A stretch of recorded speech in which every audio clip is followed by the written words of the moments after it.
was allegedly dropped off at her bus stop. And later on, we come to learn that she never even made it on the bus. You're mad, you're lost, you're empty, and right now I'm empty. She comes down this street, gives your dog some love on the way to the bus stop every day, but on Thursday... She never went by. And so is it your assumption that she did not walk to the bus stop? She got driven that day? Yes, because the dog will alert us whenever she is walking by. Love you and we want you home, Audrii. I'm sorry, baby girl.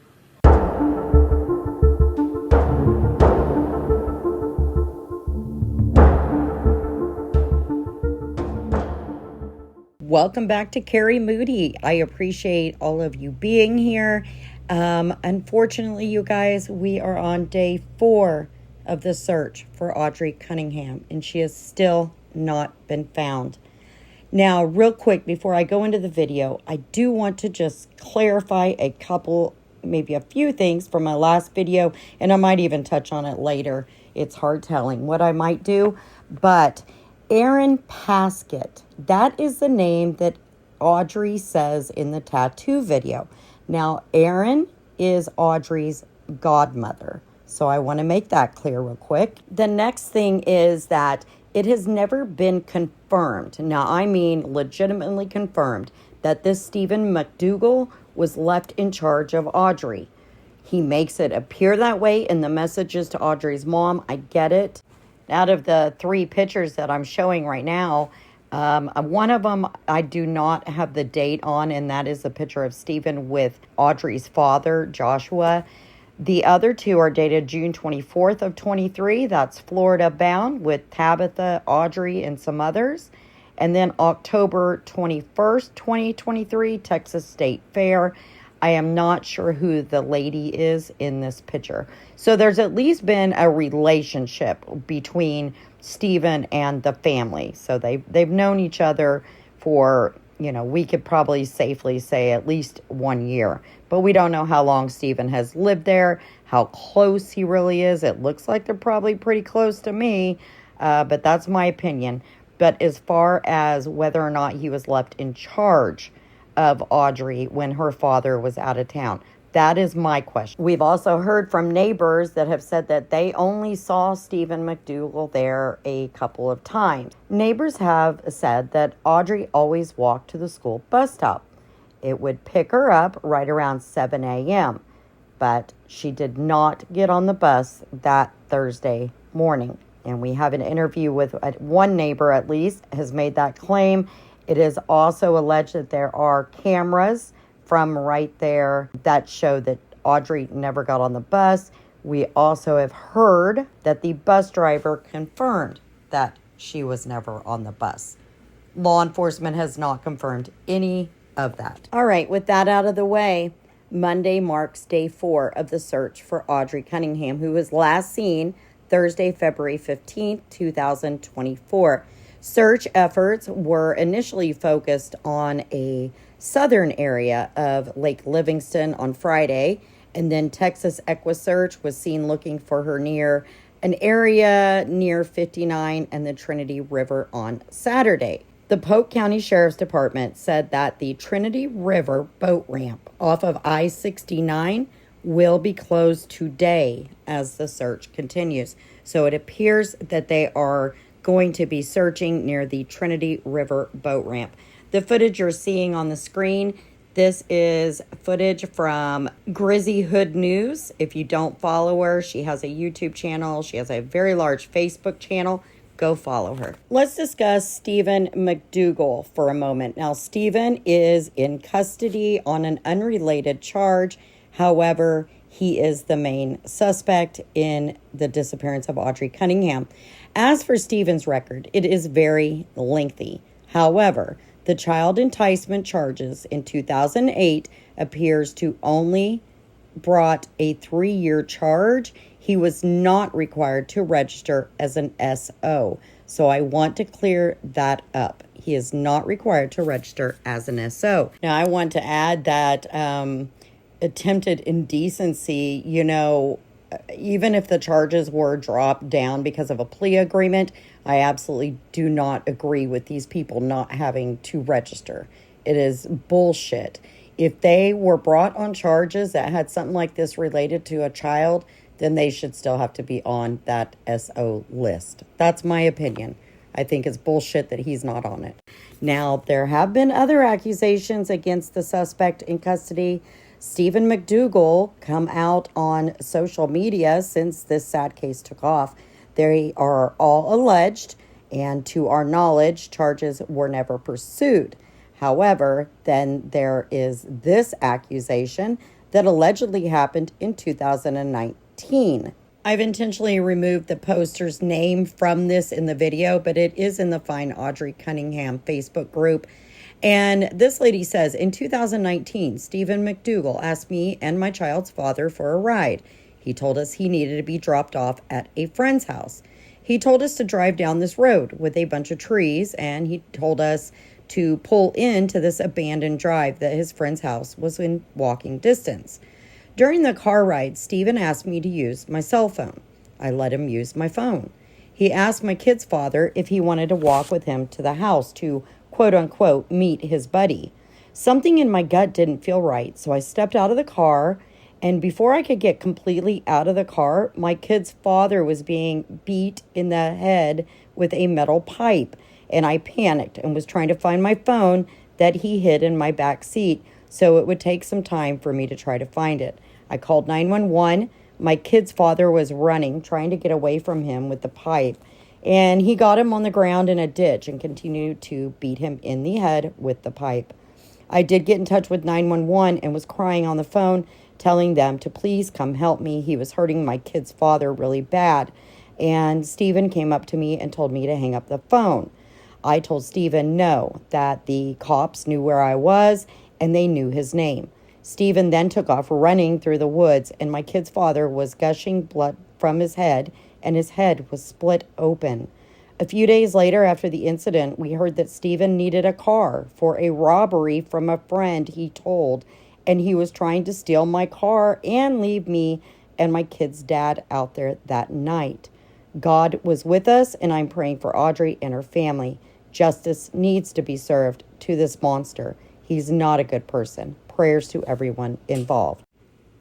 And then there's this post, and it says, Stephen McDougal's not someone I'd want around my little girl. This man tried to R me when I was 10 years old. He was a brother of my parents' friends.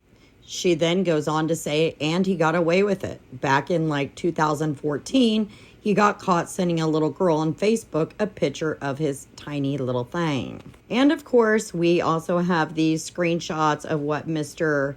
McDougal, nasty ass, was up to on Wednesday night. This is the same night that he was messaging Audrii's mother. So this guy is just, he reminds me of somebody that's on meth. And a lot of times people on it tend to get over sexually, I don't know what the right word is, but I think you understand what I'm trying to say. That's what it feels like to me with this guy. He was also trying to sell stuff that same night. Something was way off here.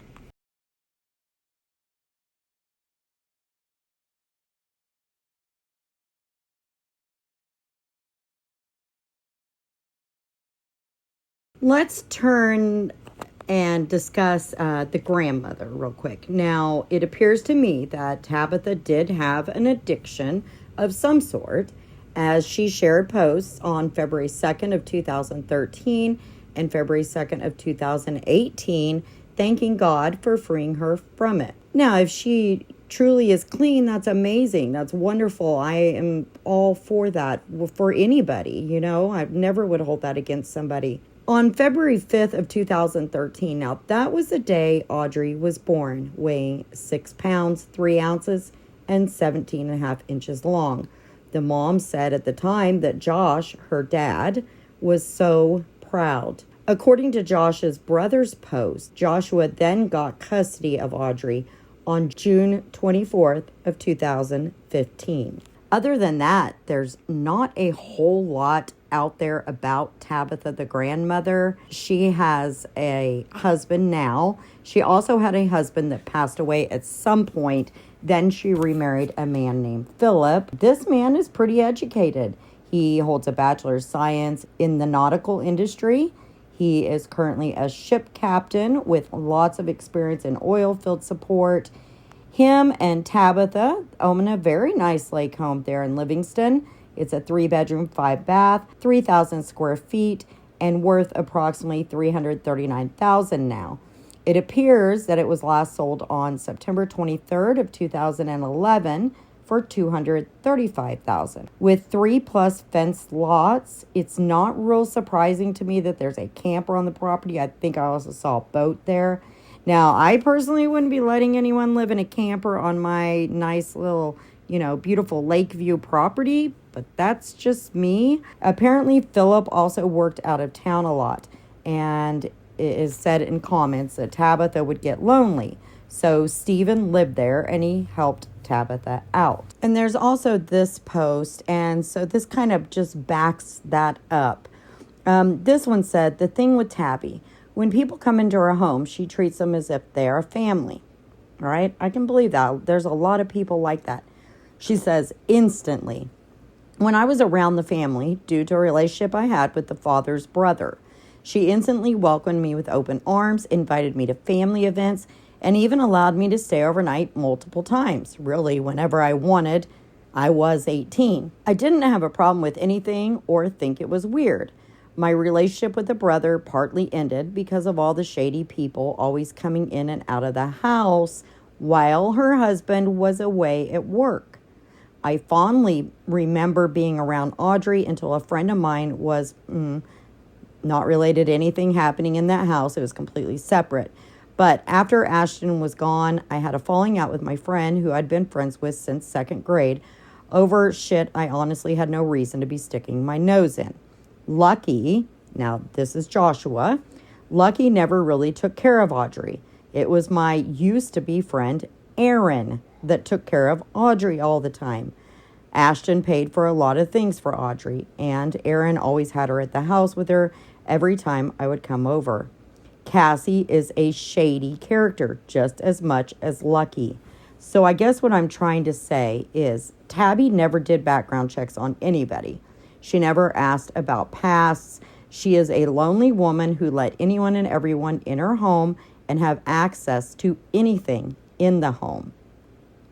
And so somebody else commented and said, so Tabitha, exercised extremely poor judgment and failed to protect her granddaughter from a vile predator. Her need to avoid loneliness superseded responsibility to Audrii. Thanks for sharing. And the original poster responded yes, and that was part of the reason I ended things with the brother and separated from the family. I knew something bad was going to happen. Just a matter of when and to who. Now, regarding the father of Audrii, Joshua, it looks like we could only find maybe one conviction for him way back in 2016. So it doesn't appear that he has at least a criminal record that we can find. Aaron, now Aaron is the godmother. One of Aaron's really good friends actually made this post in the Find Audrii Cunningham Facebook group. And she said, I just want to say this. Lucky never took care of his child. He always passed that responsibility to whoever would accept it. Aaron raised her for the most part, and her late husband as well. Anytime I would go over to Aaron's, Audrii was there. She was super sweet and played with my oldest and was even one of the last people to hold my child that passed away to SIDS. To the poster of this, I am very sorry that you lost a child and a husband. Erin was the mother Audrii never had. Lucky was too busy partying, running the roads, or starting a new family. So if you see this, Erin, I'm very sorry this is happening. I know Uncle A is watching and has her wrapped up. Now, she did remove the post, and she commented about why she removed it, and it was because Erin was her friend, and she did not want to cause any more problems to Erin. There's another post that says that the dad actually works Wednesday to Wednesday. that he was off the boat Wednesday night. So just because he was possibly off the boat Wednesday night does not mean, or even Wednesday for that matter, does not mean that he was actually at home Wednesday night or even Thursday morning. That we just don't know yet. In also October 24th of 2017, Joshua had to file a claim against the mom of Audrii for child support. So she was not paying her child support, at least in 2017. The amount of the back support was $5,819.66. So it appears that mom probably hadn't been paying child support in quite some time. Now, even though much has not come out about the father, Joshua, he has yet to speak to media. He's made one Facebook post, that's it, about his missing daughter. We did learn today from law enforcement that Josh is indeed friends with Stephen McDougal. And Stephen McDougal does indeed live in a camper behind the house. Now, let's turn our attention real quick to Audrii's godmother, Erin. Now, Erin has commented in Facebook groups that she basically raised Audrii, at least until her late husband passed away and Erin moved about an hour away from them. Not only has Erin commented, but so have others, which lends much credibility to what Erin has said. Erin is also one of the first people Audrii's grandmother had asked to share the missing flyer. Erin said that she wanted Audrii to live with her, and there were even times that she did. One of those comments from Erin, again, was in the Find Audrii Cunningham, the missing Facebook group. Man, there's some sleuthers in there, aren't they? Anyway, so Erin commented, "You all can kiss my ass. I have no legal say in what goes on. I tried to bring Audrii to my house as often as I could. I expressed my concerns all the time. I wanted Audrii to live with me. There was times she did live with me. I have no blood or legal connection with Audrii." She then says, "I have been through so much effing trauma. My life has been turned upside effing down. I'm praying she comes home safe and sound." In another, she says that she's not the birth parent, but that she helped raise her. And she lives about an hour away. She's trying to get info from the dad, and she's trying to get to Livingston now. So this was a few days ago. So that is Audrii's godmother, Erin Paskett. Again, Erin is the one you heard Audrii mention in the tattoo video. All right. So now let's take a look at the only person that has spoken out. That is her mother, Cassie. Now, I want to say that I've personally been in a situation where my ex could afford a divorce attorney and I couldn't. So before placing any blame on the mom, which I don't think most people are doing, but please keep in mind that so many other cases where CPS and or the courts failed, and they either failed to make changes down the road as, you know, a parent got clean or whatever, or they flat out ignored the entire situation. I'm currently covering Harmony Montgomery's scumbag dad's trial, and her mother, Crystal, was in quite a similar situation as Audrii's mother, Cassie, is in. Now, in the video I made yesterday, what Tabitha states is the reason that she lost Audrii to the father. And in case you missed that, let me just read it again real quick. It says, "My daughter was ripped from me by her father and his family a while back, and I've been denied any type of contact in any way, even refusing my rights of visitations with her with threats to my life and from her father and family.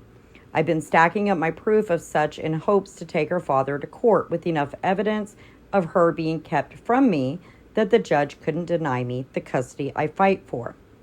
Stephen is a stranger amongst other random strange men that has been allowed to live in the home of my daughter. Stephen was left in charge of Audrii as her babysitter when her father goes out on the boat to work because the father's mother is heavily mentally unstable and doped out on mental meds 24/7 and cannot care for herself.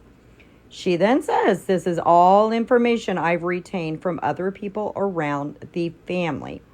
If anyone they allow in their home speaks to me in any way, they are instantly cut off and never allowed to step foot on the property or around any of the family members again.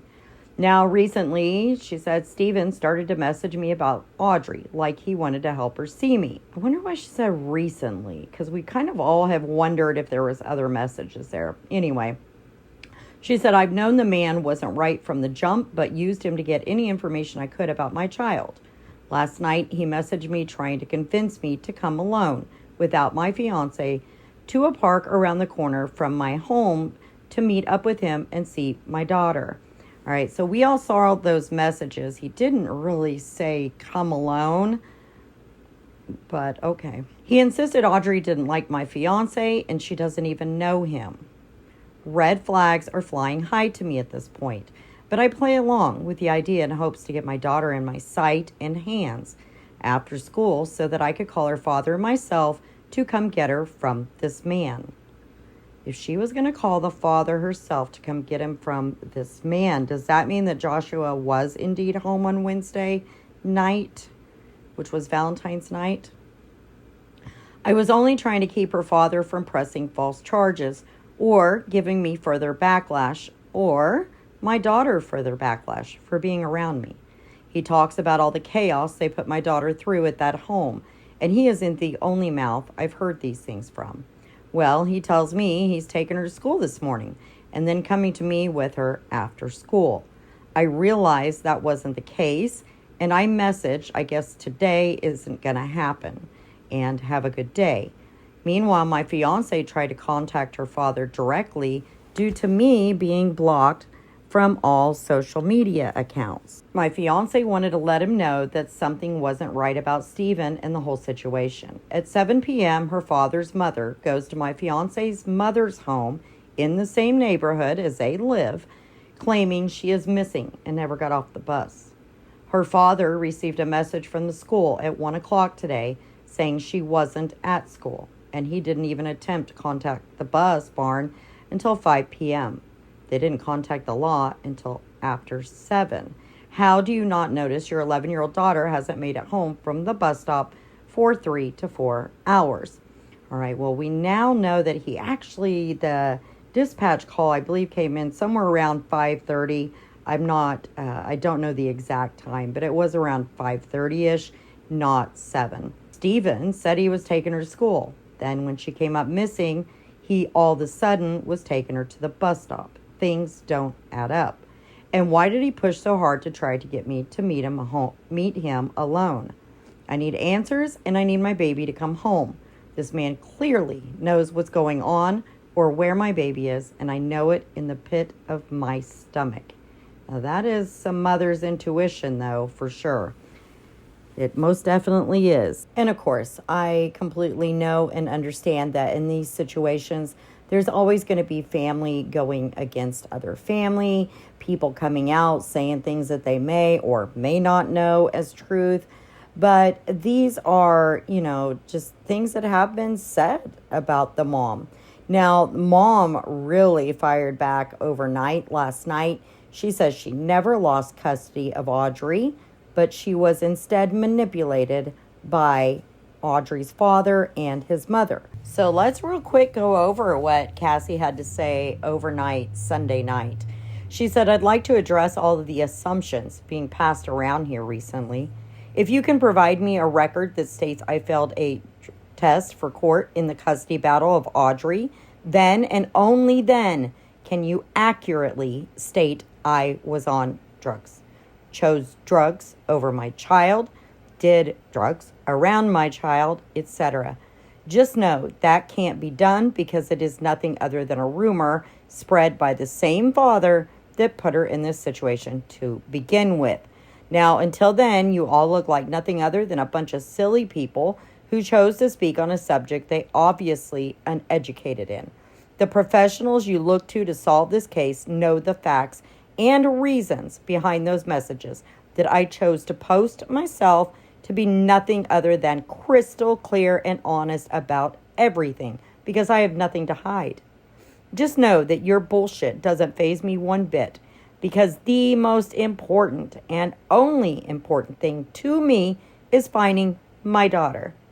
I could give up F less what everyone thinks. What you think and your judgment isn't giving me my daughter back. Use more energy, productivity to try and help instead of hurt. That's, I don't know, just an idea. Because obviously by now, if your speculation was true, I'd be sitting in the same boat as the man who has taken my baby from the family that loves her. Grow the F up. This is beyond childish at this point. Not everything is about slandering and bullying people you don't even know for the sake of your entertainment.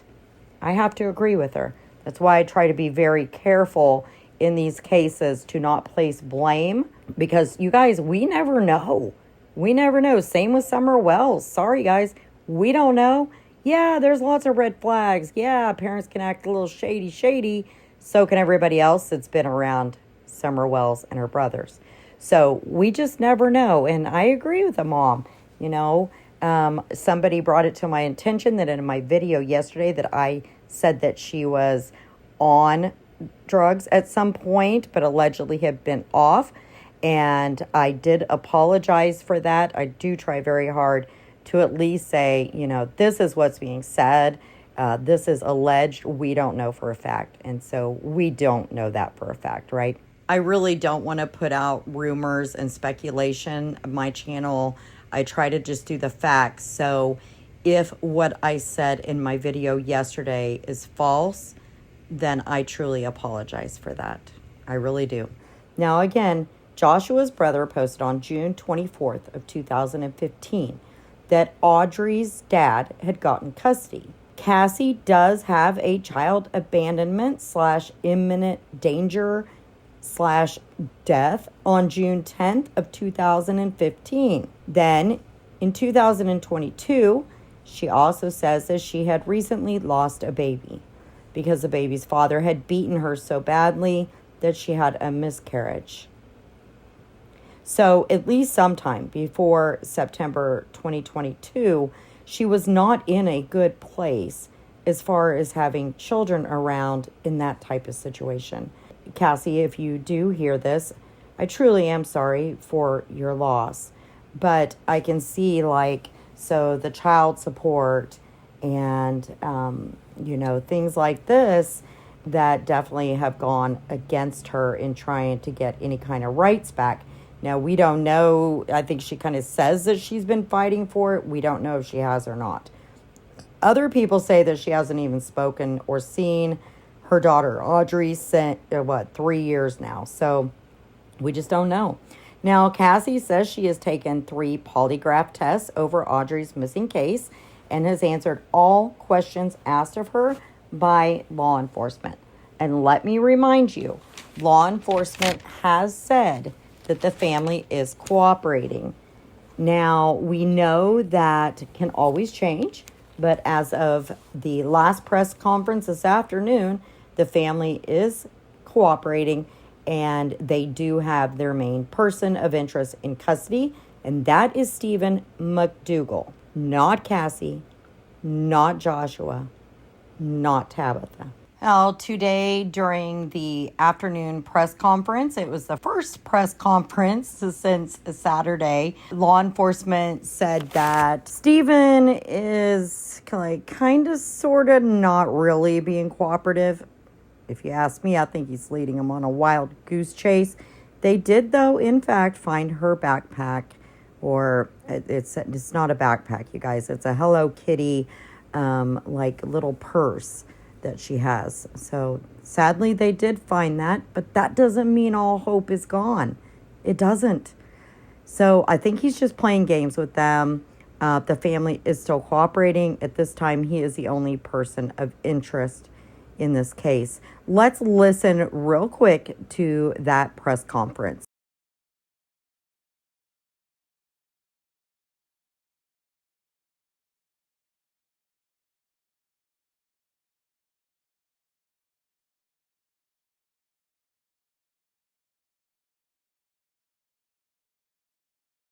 I do want to say, I think it's safe to say that there is one and only one suspect in this case. I do want to leave you guys with this. On day 4 of the search for Audrii Cunningham, as of now, they have yet to find her. This lady wrote a comment and she said, same. She stopped and talked to us daily when we got home and come pet our German shepherds and pups. She loved animals. We were always surprised by how well she could carry a conversation with an adult or children. She loves school. She was very proud to walk to and from the bus stop to her house and always watched her surroundings. Everyone in the neighborhood always has kept an eye out for her because in the back of our minds, this whole situation is our worst nightmare. She is very independent, and even though she was small, she's tough. She never appeared to be unhappy or sad, always smiling and skipping. And I also want to say that we've heard that from a whole lot of people, you guys.